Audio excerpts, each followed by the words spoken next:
The root of all unhappiness, I believe, is comparison. So here's how to not let yourself get eaten alive with jealousy. When you come across a girl on Instagram or Twitter or in your class or in your sorority or in your office or just walking down the street who seems to have exactly the life and all the things and all the happiness and all the joy that you want, but don't.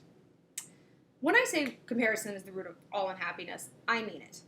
What you're doing is comparing your reality, your bank balance, your actual weight, your real life romantic status with the other person's social mask. That's a very important term I want you to learn and remember. Someone's social mask is what they present to the world, and we all have one.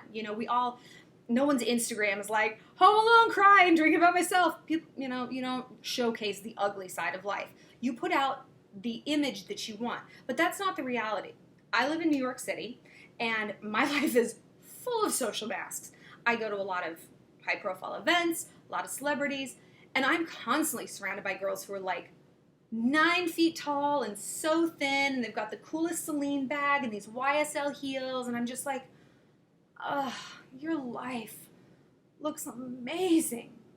And then a few years ago, I befriended one of those girls, mostly because I was so curious. I'm like, what is her life really like? And let me tell you, it was a fucking mess. She was in $25,000 worth of credit card debt. She was 25. She lived in a rat-ass apartment, and she spent all her money on these social mask items to try to floss like she was living this high life. And she wasn't. And ironically, all of these fancy things that she had built sort of a wall around her. Like, she didn't have a lot of authentic friends because she didn't put out an authentic vibe. She didn't have a boyfriend because, she really had nothing to talk about, and she was so deeply self-conscious. She had to, truss herself up in all these designer clothes to feel like a person. Whereas me, I shop at TJ Maxx. I don't have a 401k. I don't even really know what it is.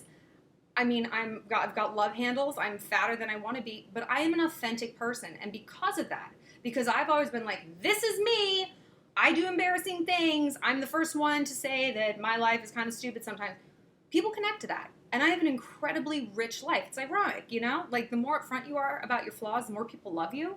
It's weird. But then you even look at celebrities. These celebrities who have, they're so perfect, like Kylie Jenner. What is her personality like?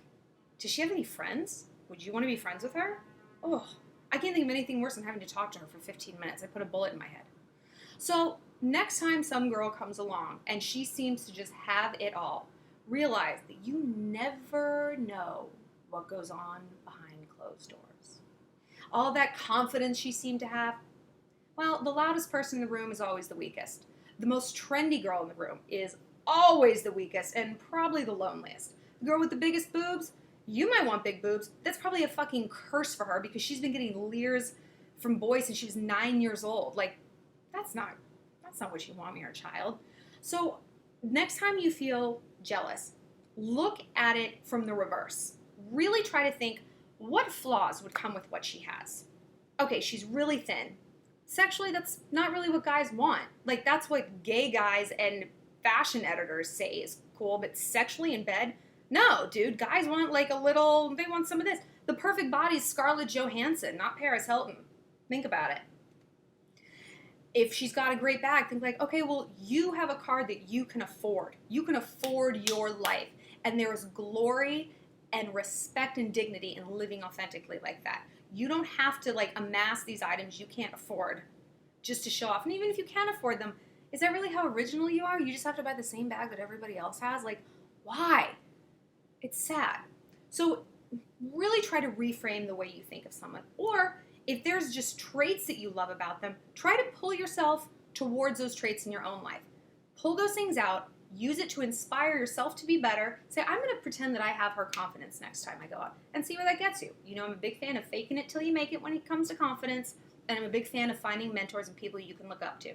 So sometimes it pays to keep your jealousy targets close. No, your friends close and your jealousy targets even closer.